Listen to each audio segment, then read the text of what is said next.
నమస్తే, welcome to Sakshi exclusive. Hi friends, Meghalaya ఈ పేరు వినగానే మన కళ్ళ ముందు మెదిలేవి పచ్చని కొండలు, దట్టమైన అడవులు, స్వచ్ఛంగా ప్రవహించే నదులు, పర్యాటక వెబ్సైట్లలో పోస్ట్ కార్డులా మెరిసిపోయే క్లీన్ అండ్ గ్రీన్ ఇండియా. కానీ ఇదే మేఘాలయలో ప్రకృతిపై కాలుష్యపు కోరలు చాచిన ఒక నరకప్రాయమైన ప్రాంతం ఉందనే చేదు నిజాన్ని వైరల్ అవుతున్న ఓ వీడియో బట్టబయలు చేసింది. ఆ వీడియోతో పాటు వివరాలు ఈ వీడియోలో తెలుసుకుందాం. వీడియోతో ఎక్కడ స్కిప్ అవ్వకుండా చూడండి. 2024 నాటి భారతదేశపు అత్యంత కాలుష్య నగరాల జాబితాను ఒకసారి పరిశీలిస్తే ప్రతి ఏటా పునరావృతమయ్యే ఘజియాబాద్, నోయిడా, ఢిల్లీ, ఫరీదాబాద్ వంటి పేర్లను పక్కన పెట్టి దేశంలోనే నెంబర్ 1 అత్యంత కాలుష్య నగరంగా మేఘాలయలోని బర్నీహాట్ నిలిచింది. ఇక్కడి సగటు PM 2.5 స్థాయి 128గా నమోదైంది. ప్రపంచ ఆరోగ్య సంస్థ నిర్దేశించిన సురక్షిత పరిమితి కేవలం 5 మాత్రమే. అంటే అనుమతించదగిన స్థాయి కంటే ఇది 25 రెట్లు ఎక్కువ. పాలకులారా, చట్టసభల్లో పర్యావరణ పరిరక్షణ గురించి ప్రగల్భాలు వలికే మీకు ఈ గణాంకాలు కనిపించడం లేదా? మేఘాలయ లాంటి పచ్చని రాష్ట్రంలో దేశంలోనే అత్యంత కాలుష్య నగరం ఎలా తయారైందో సమాధానం చెప్పే బాధ్యత ప్రభుత్వంపై లేదా?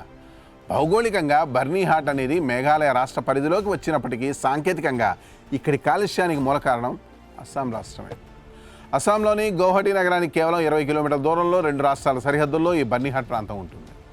గౌహటికి సంబంధించిన భారీ పారిశ్రామిక రంగాలు, ఫ్యాక్టరీలన్నీ ఈ బర్నీహాట్ అవుట్స్కట్స్లోనే కేటాయించబడ్డాయి.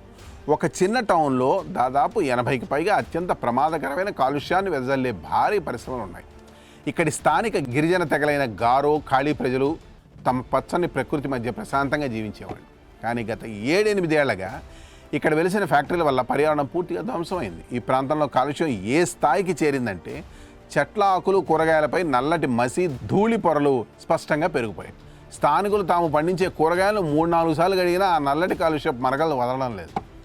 గాల్లో ధూళి కణాలు ఎంత భారీగా ఉన్నాయంటే కాలుష్య తీవ్రతను అంచనా వేయడానికి ఎగురవేసిన డ్రోన్ కెమెరాల సెన్సార్లు కూడా వాటిని అడ్డంకులుగా భావించి అలర్ట్స్ ఇచ్చే పరిస్థితి నెలకొంది. అంతకంటే ఘోరం ఏంటంటే ఇక్కడ స్థానిక నదులు, వాగులలో ఫ్యాక్టరీల యాజమాన్యాలు అర్ధరాత్రి వేళ దొంగచాటుగా పైప్ లైన్లు వేసి కెమికల్ వ్యర్థాలను వదిలేస్తున్నాయి. దీనివల్ల నదుల్లోని చేపలు విపరీతంగా చనిపోతున్నాయి. అదే నీటిని తాగడానికి స్నానాలకు ఉపయోగించే సామాన్య ప్రజలు ప్రాణాంతక వ్యాధుల బారిన పడుతున్నారు. స్థానిక ప్రజల వాంగ్మూలం ప్రకారం గత కొన్నేళ్లుగా ఈ గ్రామంలో శ్వాసకోశ వ్యాధులు, అస్తమా, చర్మ వ్యాధులు, క్యాన్సర్ కేసులు విపరీతంగా పెరిగిపోయాయి. ఊపిరి తీసుకోలేక ఎంతోమంది ప్రాణాలు కోల్పోతున్నారు. ప్రభుత్వ అధికారిక డేటా ప్రకారమే 2022లో 2082గా ఉన్న శ్వాసకోశ బాధితుల సంఖ్య 2024 నాటికి ఏకంగా 3681కి చేరింది. అంటే కేవలం 2 ఏళ్లలోనే 77% వ్యాధులు పెరిగాయి. ఈ వీడియోలో బయటపడిన అత్యంత విచారకరమైన విషయం మరొకటి ఉంది. ఈ గ్రామాన్ని ఇంతలా కాలుష్యమయం చేస్తూ దేశంలోనే అత్యంత ప్రమాదకరమైన నగరంగా మార్చడానికి కారణమైన ఒక ప్రధాన ఫ్యాక్టరీలో తయారవుతున్న ఉత్పత్తి ఏంటో తెలుసా? ఇథనాల్. పెట్రోల్లో 20% ఇథనాల్ను కలపడం ద్వారా మేము గ్రీన్ ఎనర్జీని ప్రోత్సహిస్తున్నాం, కాలుష్యాన్ని తగ్గిస్తున్నాం అని కేంద్ర పెట్రోలియం మంత్రిత్వ శాఖ దేశవ్యాప్తంగా ప్రచారం చేస్తోంది. కానీ ఆ ఇథనాల్ తయారు చేసే ప్రక్రియలో ఓ పచ్చని గ్రామాన్ని, అక్కడ వేలాది మంది ప్రజల జీవితాలను క్యాన్సర్ గురయ్యేలా చేయడం ఏ రకమైన పర్యావరణ హితం? ఇథనాల్ కంపెనీల లోపల షూట్ చేయడానికి ప్రయత్నించిన జర్నలిస్టులను అక్కడి సిబ్బంది అడ్డుకుంటూ కెమెరాలను ఆపాలని బెదిరించడం వారి నేర స్వభావాన్ని స్పష్టం చేస్తోంది. దేశానికి గ్రీన్ ఎనర్జీని అందిస్తున్నామని చెప్పుకునే పాలకులు ఆ ఇథనాల్ తయారీ వెనక ఒక గ్రామమే సమాధవుతోందన్న నిజాన్ని ఎందుకు దాచిపెడుతున్నారు? గత ఏడాది మేఘాలయ ముఖ్యమంత్రి కాన్రాడ్ సంగ్మా, అసోం ముఖ్యమంత్రి హిమంత బిశ్వా శర్మకు లేఖ రాస్తూ ఒక జాయింట్ కమిటీని ఏర్పాటు చేసి కాలుష్యంపై చర్యలు తీసుకుంటామని ప్రకటించారు. కొన్ని తనిఖీలు అయితే జరిగాయి, కొన్ని ఫ్యాక్టరీలకు జరిమానాలు కూడా విధించారు. కానీ అవన్నీ ఆ సమయానికి కేవలం పత్రికా ప్రకటనకు మాత్రమే పరిమితమయ్యాయి. ప్రస్తుతం ఈ కాలుష్యాన్ని అరికట్టడానికి ఏ కమిటీ అయినా దీర్ఘకాలిక ప్రణాళికను అమలు చేసిందా అంటే దానికి సంబంధించిన ఎటువంటి ప్రజా సమాచారం అయితే లేదు. ఫ్యాక్టరీలు పెట్టండి, పరిశ్రమలు అభివృద్ధి చెందాలి, రాష్ట్రాల GDP పెరగాలి, దానికి ఎవరు అభ్యుద్ధం చెప్పరు. కానీ అభివృద్ధి అనే పదంలోంచి సస్టైనబిలిటీ అంటే సుస్థిరత అనే మొక్కను ఎందుకు తొలగించారు? స్థానిక ప్రజల జీవితాలను, చిన్నారి బాల్యాలను బురదపాలు చేస్తూ సాధించే ఆర్థిక వృద్ధి ఎవరి కోసం?